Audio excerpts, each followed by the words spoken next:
Hey there everybody, I am here today with a scrapbook process layout. I am using the Cocoa Daisy Elegance Bloom collection pattern papers from both the planner kits and the modern memory keeping kit. This tool is a colossal. It is probably, no joke, 10, 15 years old. I don't know, but I still use it because I really like that it just cuts out circles super easily. So I'm using that to create a half circle that I want to place flush against the left edge of this craft colored cardstock. I don't know why I immediately thought craft was the right color to pair with this collection, but for some reason I was all over it. I am telling the story today of my dog getting stuck under the bed, and it was hilarious. And you're thinking, oh my God, that's cruel. It's totally not, I promise you. My dog has been climbing under this bed to get balls out from underneath it for the past 2 years, and she finally got stuck because she's really quite big, and it's been impressive before that she was able to get out. We promptly got her out, so don't worry. I took the photo as my son was going to get her out. I am matting this photo on a piece of blue and white striped pattern paper, and I used to only mat with white cardstock, but I've really recently been enjoying matting with patterned paper, especially ones that I might not reach for quite as often. I actually don't feel that way about this blue and white striped paper, but I thought it was perfect to go with this. But it's a great way for me to use in other situations, patterned papers I wouldn't ordinarily use. Now I'm going through the pocket cards from the Modern Memory Keeping Kit. I want to create a couple of tags, one for an accent, one to journal. So I'm trimming them down to 2 by 3 inches just so that I can make smaller tags. And I really love that card.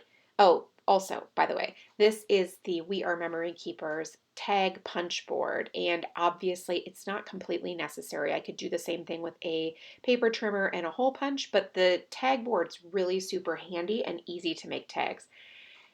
Now, I love the other one for the journaling, but the problem is that the way that I'm going to cut these down for tags, it really probably isn't going to work. I need something a little bit more basic with less of a really defined edge, like that one with the documented. Or if it was at the bottom, it would have worked. So instead, I'm going to use this little heart one, and it's so adorable. I absolutely love it. I'm going to trim off the excess and create a 2 by 3 spot. And so then therefore at the bottom, there are those beautiful hearts. Now I'm loving it. It's so, so, so cute. And it's going to make the perfect accent. Now I did trim it wrong, like it's so ugly. However, a simple trim of the excess at the top makes it perfect. So no worries. It's a tiny bit smaller than the striped one, but that actually works out perfectly because I wanted to layer them on top of one another. I'm going to adhere them together so that the holes line up, and then I'm going to add a little bit of plain white twine to them, just for basically for the accent, because obviously I don't really need the twine. I'm going to adhere the circle down now that I'm pretty sure of my layout. I'm using my Scotch ATG gun. It is my favorite adhesive. It can be tricky at first to learn how to refill it if you're not familiar with it, but I do love it the most. I find the adhesive to just be super sticky, and the refills are very economical. So now I'm adding adhesive to the back of the tags as well, and then I'm going to go ahead and add that twine. It's just a plain white twine from Doodlebug Designs. Obviously you can get other ones other places. I just had this one right on hand, so I'm going to go ahead and use that. I didn't cut it long enough to be able to make a bow. I thought that I did. I didn't. So in the end, I end up just tying the little loop and pulling it through and not adding the bow. But it's okay. Next time I'll just add it a little or make the twine a little bit longer. I love the texture that the twine adds. I used to be a real minimalist and I wouldn't have added it to something like this, but now that I've grown a little bit more and I've changed a little bit in my paper crafting, I still consider myself a minimalist, but I really enjoy the texture that the twine adds, and it's just the tiniest little detail. Now I'm going to use these rub-ons. They are available from Cocoa Daisy. They are from the Happy Ever Crafter. They're really pretty. And I cut it in half because I didn't want to use the whole floral. I just wanted to use part of it, and I was going to have it peek out the edge. I'm going to use the rest of that tag or that pocket card. Remember when I cut that up? I'm going to use the rest of it to just create a little tiny strip, put adhesive on it, and adhere it to the top edge of the patterned paper. Do you see that sitting right there very flush? And then I'm going to do the same thing with the straight edge of this flower and then rub it onto the paper.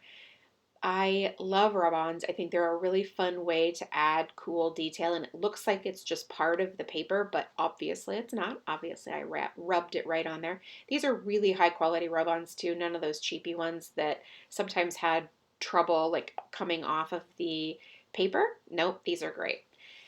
And then the little chipboard heart finishes off that cluster so pretty. Now there are these really, really cool frames included, some that are more like slides and some that are more like Instax photos. And I'm choosing the one that is more like a slide, and I'm going to layer it with some of these floral die cuts. They are just basically the prettiest. They're like beautiful soft colors and just so perfect for using. The size is great. I'm sorry, I'm so in love with the colors and stuff that I'm often really just taken by them. It's so pretty. But I wanted to layer those on top of that frame right there, but still have quite a bit of the frame peeking out. So cute. Now I'm looking for a couple of other little accents from these die cuts to add to that upper left-hand corner as part of my visual triangle. By the way, in my visual triangle, I'm not including those tags because to me it's kind of the cluster with the photo and the title and that whole thing. So my visual triangle is this cluster I'm putting together right now, the one I just did with the frame, and then the one with the rub-on at the top. So I think it's really turned out pretty cute, and I love that I have 3 completely different little clusters, just so adorable. Now I tucked that little circle behind the pattern paper, and then the floral on top, and then the words. So we have that perfect little cluster of the background, the anchor, and the accent. Now I'm going to go ahead and add the title with these. They're sort of a soft aqua color puffy sticker, and the font is my very favorite. I love a good sans serif font. And so these are so beautiful to use, and they just have a really good texture as well. I don't always love puffy stickers, but these I don't mind at all.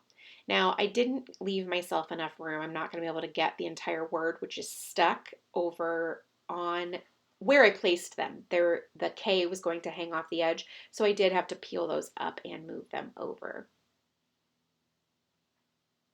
So I'm just continuing to build. I always work backwards. It's just the way that my brain works, I guess, in terms of words and things like that. I really honestly don't know why that is. I guess it's mostly because I think about my ending point, like, okay, this is where I want it to stop, and so I work backwards from that. And then I'm adding the rest of the title, which has finally got stuck, which, remember, I told you the story of the photo. So it's really just about my dog and how she finally got stuck, but here she is, and it's adorable. All right, so now I love it. I love how it all came together. The colors are really fun and playful, but it's also still super beautiful. And now I'm just going to write my journaling on that tag, and then that's it. Thanks so much for stopping by and watching. I really do appreciate it. If you have any questions, please leave them in the comments below, and I will do my very best to get back to you. Thank you so much, and make it a great day.